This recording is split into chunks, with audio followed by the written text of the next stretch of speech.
because there was so much talk about Oppenheimer and Barbie because of Barbenheimer. Like, this summer was Barbenheimer.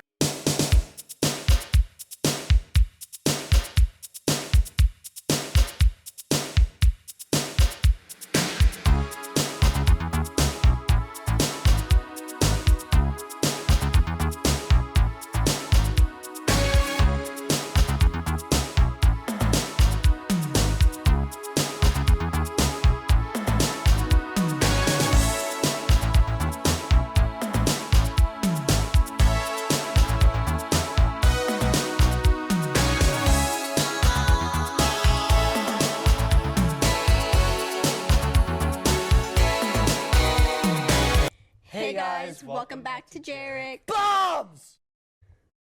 Don't know what he said there. It's Oppenheimer. Yeah, he said bombs. Oh, bomb. Today we're doing the other half of Barbenheimer. We're doing Oppenheimer. No, it's Last just week Oppenheimer. we did Barbie. It's not Barbenheimer. It's just Oppenheimer. That's why I said we're doing the other half. We're talking about the better movie out of the two. Okay, well, Oppenheimer. we'll get into that at the end of the episode for this or that, so stick around. Anyway, Shameless synopsis plug. of Oppenheimer, if you haven't paid attention in history class. There was a little bit of liberty taken here, but this guy, J. Robert Oppenheimer, theoretical physicist, there's nothing for him in America. So he goes to Germany, he goes to England and then Germany, tries to study with some of the greats. This is in the 30s though, so the Nazis are on the rise.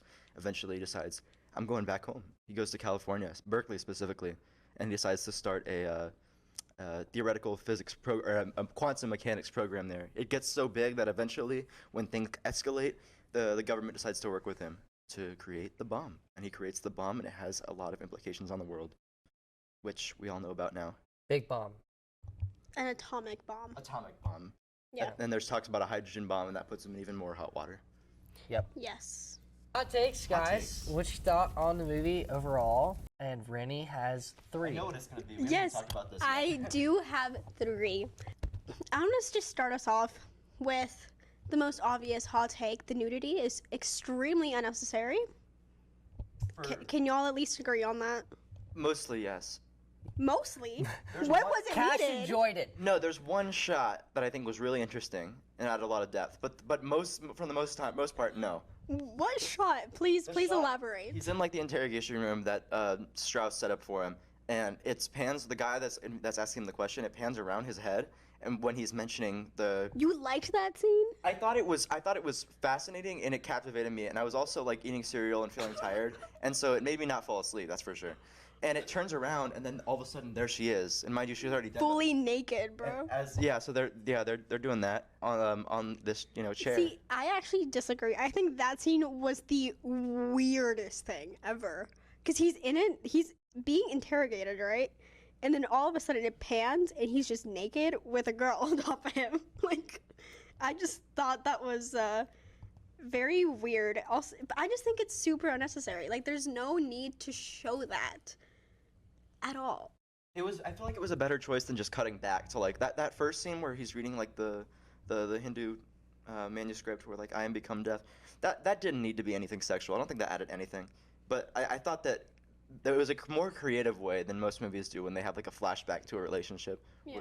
Also, there is ways to show those types of scenes without actually including nudity. Like Margot Robbie, Wolf of Wall Street. Yeah, like that's just my thing. Like they don't actually need to include nudity. You can include those scenes. Sometimes it does that to the story. Sometimes they're important, whatever. You don't actually have to be like, so we're gonna film you naked. Get prepared. I just think it's always unnecessary. Yeah, I understand that. Disclaimer for me, I did not fully watch this movie because it's 3 hours. Which is and also another one of my hot takes. I started the movie way too late last night. And so I did not watch the full thing, and then I watched a summary of this movie. And this is a movie, so hot take, this is a movie you can't just watch, purely. You have to like you have to pay attention. yeah. For it to fully be in effect. Otherwise, it's just going to be a long time of you just sitting there watching it. Because, I mean, it is a 3-hour movie. Yeah, Which is a lot of time. Yeah, that's and kind a of lot my happens. other hot take. My other hot take is that it is way too long. Yeah. Like, I watched this movie twice in theaters. The first time, I, like, no joke, felt myself age. I felt like I was in there for 5 years. It was the longest thing ever. It's like, I'm never watching this movie again. And then the second time, it was more enjoyable, partly because I already knew it was gonna happen, so, you know, I could, like, zone in and out and, like, not miss anything. But, yeah, it was just way too long. I personally disagree. I was expecting that going in. I don't have, ironclad patience or anything, but I didn't go to the bathroom once watching this. How? I don't know. I had like a whole bowl of cereal and like some like a glass of water. I liked it. I never felt like bored. I don't know what it was. I disagree. I did feel bored at certain points because sometimes it's very slow moving at some parts.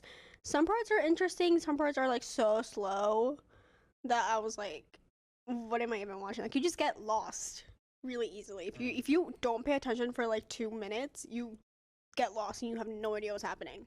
Yep. Yeah. What's that other Christopher Nolan movie that came out like early COVID? Batman. No, it's that one that people were complaining about not making sense. No clue. Oh, what is that called? Anyway, whatever it was, it made a lot more sense than that, I feel like. Because that was like, that went in between timelines and stuff and was just like, okay. I think hot take. This movie is well done for what it is. I like a lot. Like, yes, it is long, and yes, it's like whatever. But the story's good, and they do it pretty well. They Yeah, it's capture. interesting. Cillian Murphy did a really good job with this role. I think he fits it pretty perfectly. Yeah. He did a great job. Yeah, the writers kind of killed the emotion like that you should feel. This movie's done really well. The writers did a really good job. I don't think people realize how hard it is to create a 3-hour film.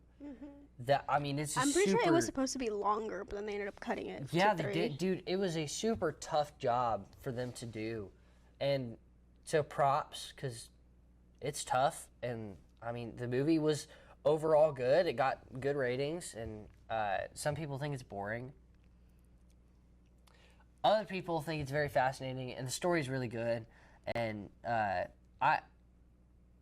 like how they did, how much effect, like him working through the fact that like this is effective and it will be effective, you know? Yeah. Rather than just like, I mean, could you imagine a story where it's just this dude who built a bomb and he's just like power hungry, and he's just like bombs, and that's like how like Yeah. that's the dude that built the They atomic did bomb. a really good job, like, humanizing, I guess, the character. Yeah, for sure. Yeah. Because I mean, if you were to build an atomic bomb and know the fact that like this has the ability to like Destroy the world, yeah. millions of people, Yeah. like that would be a tough concept to handle, and I think they did that part very well. So I will say, from a film kid perspective, this movie is fantastic. shot, Cinematically, writing wise, there's some really interesting and cool shots. yeah, like the one Cash was talking about. No, I'm just Yeah. kidding. Yeah, that one I will very much argue against. But Yeah. like, after they finish the bomb and he's like giving this speech and he can like see, Shaking. yeah, and he can like kind of see like what he created. skin I is peeling off. think that was a very interesting and cool thing to do. But I will say, I do think this movie's a little bit overrated. I went in expecting like a masterpiece, like best thing I will ever see. And because that's how people were talking about it. They were like, this is like groundbreaking, like amazing masterpiece. I do think it is a bit overrated. I do think it is a good movie. And there is some very cool concepts and things they did that I guess are groundbreaking. But I just don't think it's like that big of a deal like people were making it out to be. But Well, I that's feel just like my thing. The reason I wouldn't say it's come out and say it's overrated. I would say you came in with those. Yeah, that Like, is also kind of my Because fault. like I yeah. came in, watched this movie like, oh, it's gonna be a Christopher Nolan movie. Like it's gonna be pretty good. Yeah. And it was really solid. Like it was a solid Christopher but Nolan. also, like- Christopher Nolan, like has killed it. Like Yeah. he's done. He did a really good job with this movie.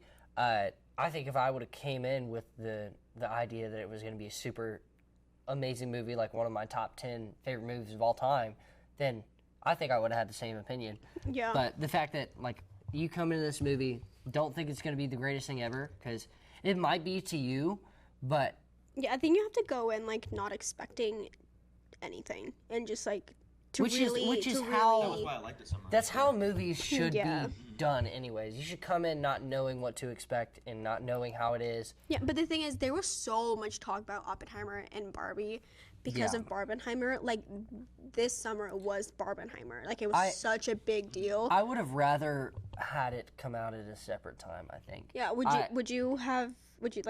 I feel like it would have been I would have had better them if come out separate. Oppenheimer and Barbie came out at different times. Maybe like even like a week apart would have been better because Yeah, I'm not gonna lie. I feel like Oppenheimer might have done better if it wasn't, because like Yes, most people because did is they Barbie, either like, went and watched really- Oppenheimer and then watched Barbie right after, or watched Barbie first and then Oppenheimer second. Yeah. And that's just like that's a lot to go from a hour and 45-minute movie like of Barbie where everything's pink, everything's bright, and like the way it's shot is very colorful, and then To, you like, go to Oppenheimer, Oppenheimer. which is like a Christopher Nolan film. Like I think that helped it in terms of box office. I feel like. it helped it, but I think feel like it. the Barbenheimer marketing was really well done. Yeah. I also think like that was the most excited I've felt for a movie. I feel like anyone has felt in a movie for a dual movie release in a long time. Yeah. Like I don't think we'll see that again in Yeah. years. Also, like Oppenheimer, since it is rated R, it is limited to who can see it because you do have, at least in our state, you have to be 17 or older to watch it without a parent. And let's be real, you're not going to take your little kid to watch this movie. So Yeah. Even if content isn't a problem, it's also like you're not gonna a child's not gonna walk away from anything with this. yeah. Yeah. And like they don't have the attention span for a 3-hour movie. So I think it would have helped Oppenheimer do better than Barbie if, like Jack said, they were released at separate times, but also the rating limited it, the Yeah. movie itself. So Yeah. Talk about magic moments. yes, let's move on to Go for it. magic moments. Who wants to start us off? I've got one. The very beginning, not very beginning, kind of. I mean, this is such a long movie; it's hard to pinpoint exactly where in the plot it takes place. When there's a montage of Oppenheimer's lecture class at UC Berkeley growing, and slowly, like, When he's teaching. yeah, like in the middle of the sentence, more and more students will just pop in. Mm-hmm. That point, the score is amazing because it's like there's a The lot of score, dramatic. There's that particularly was like the most baroque. Like it's like it's not like a big chamber. It's a very select few like violin, viola. It's just like get a bunch of crazy counterpoint going on, and you're expecting something grand and majestic and a bunch of like reverb on everything. It's like it was filmed like a big symphony orchestra, but this is just a few instruments. So you really focus on. You can hear that chalkboard.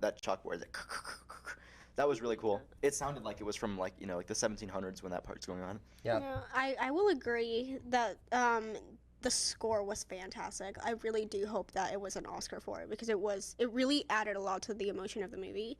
But I will also say with kind of like the score, it also goes with the actual like bomb scene when it explodes because it's like dead silent. So it's just this like huge just explosion and it's silent, so it really like draws you in. Yeah. And the only thing you hear is him breathing. So I think that was a very interesting scene, and I think it really helped kind of like portray everything. And then afterwards, just like this like huge bomb explosion sound. But yeah, I think the like silence was very well done, and I think they picked to do that I think that was a smart choice. Sound overall in this movie is very, very good. I would also magic moment for me is how this for some reason like my brain will like pick different parts of movies and put it into other ones. For some reason, whenever the bomb drops, like my brain goes to Indiana Jones, and when he's hiding in the fridge because he's in the nuclear town and they're like testing bombs, all right, so in Indiana Jones Last Crusade, he's in a little nuclear town and there's a bomb drop in I forget where it's at, but they're testing bombs, and they drop a bomb, and he hears the siren going off, and he goes and hides in a fridge, and the bomb drops and blows up the town, and then the fridge like flies away, and he's like safe in the fridge or whatever. But like that's like how I imagined this movie for some reason. So like it made me kind of like laugh, and I was like, oh, like it gave me a different tone to watch this movie.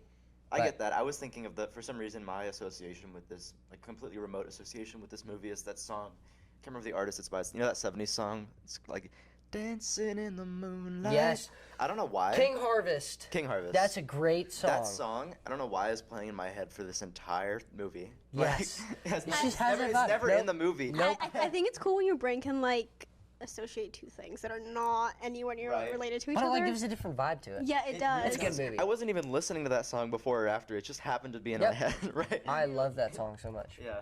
I will also say kind of a magic moment is the editing at the beginning, or like towards the beginning when he is a student, and then when they actually show like the atoms and like the science. I thought that was really cool, and I think it was interesting. I'm not gonna lie, at first I didn't like it, but then I respected it, and it was cool after it grew on me the second time I watched it. But yeah. I think my hum moment was that Josh Peck from Drake and Josh plays a somewhat minor role in this movie, but for a pretty critical scene. He's like eyeing the voltometer when they're actually detonating the bomb in New Mexico. He's like pressing it, and Oppenheimer's telling him like, make sure it doesn't go below 1 volt or whatever. And he's like, yes sir. And I'm just picturing like the bigger version of him from the 2000s in Drake and Josh. And I was expecting him to deliver one of his lines like, "I'm calling you a truther," and that just like kind of killed the tension for me. Which I feel bad saying that because he's actually a great actor and he's very handsome now. But like I'm just picturing that awkward character because I feel like we all grew up with that show. No, Yeah, that's the facts. thing is, That's true. He's always gonna be Josh from Drake and Josh. That's just the thing. At least for our generation. But yeah, like when he popped up on my screen, I was like, what is Josh doing here? When they're showing like the reactor they're building in Los Alamos, and like it looks like a little globe. I was expecting him to go like, it's spherical. Like, that kind of killed the tone for me. And then of course, then Dancing in the Moonlight starts playing in my head. That's how my brain worked with this movie. That's funny. I think a hum moment for me is that I forget that RDJ was in this movie. Which I guess that's just because the whole time I see him, I go, "Oh, Iron Man." Same. Which I'm like, I have a He tough hates time. you for that. I know he does, and I know Harrison Ford hates me for being like Han Solo and all these actors. But like, you come out the gate with a big fat role and you just kill it. Like you are You're forever gonna that be known character. for that. Like, for sure. like it's just like everyone knows Harry Potter is Harry Potter. Like that's just the thing. Which, don't get me wrong, RDJ smoked this role. Yeah, I didn't but at even the same recognize time, it was him until at least like 2 or 3 scenes exactly, in. You dude. too? He is super diverse for his acting. Yeah. But everybody sees him as Tony Stark, and That's just I think the reason I forget that it's RDJ is because he does such a good job being that character that I'm just like, oh, that's flipping Iron Man. Like that is Iron Man. My ha moment is kind of the like back and forth between the actual story and then like the court case. I did not like that the first time I watched it because it like kind of like took you out of the story, and then it was like there's this whole other plot going on, and there's this whole controversy, and now it's a court case, but he's also building a bomb on this. So like at first, oh my gosh, Senate hearing, whatever. I thought it was like I just didn't like it the first time because it was confusing, and that is why if you don't pay attention for like even a minute, you're gonna get lost because there's so much back and forth. So that was kind of my whole moment. I don't think it's like necessarily wrong that they did that or anything, but I feel like for my brain at least, it would have made more sense to have the hearing be like its own part of the movie instead of like in between everything else. That's fair. That's one of the few things I think you can criticize like chronologically because like what are you gonna say like, oh, I didn't like the way it ended? No, like because it's history, yeah. But there's a lot of like back and forth that it kind of like takes you in and out of the story.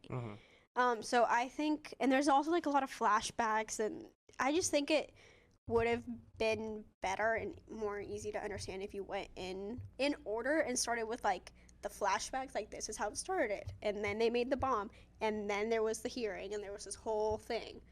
I think that just would have made it better, but I feel like if they did that, it also would have been a way longer movie. So, but that's just what I have to say about that. That's my haw. Yeah, that's fair. I get that.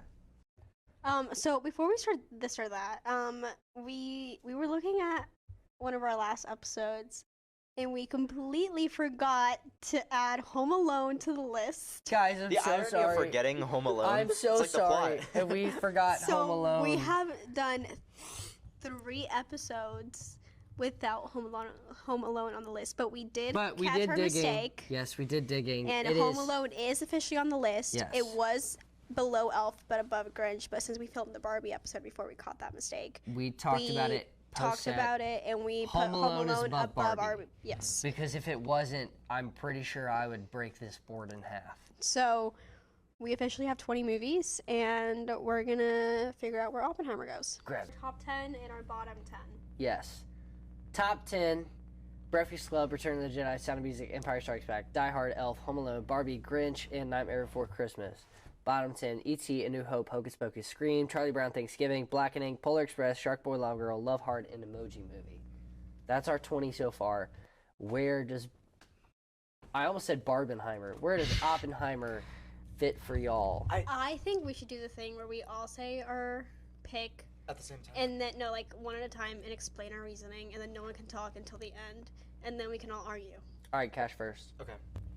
I'm gonna say right above Barbie, in between Home Alone and Barbie.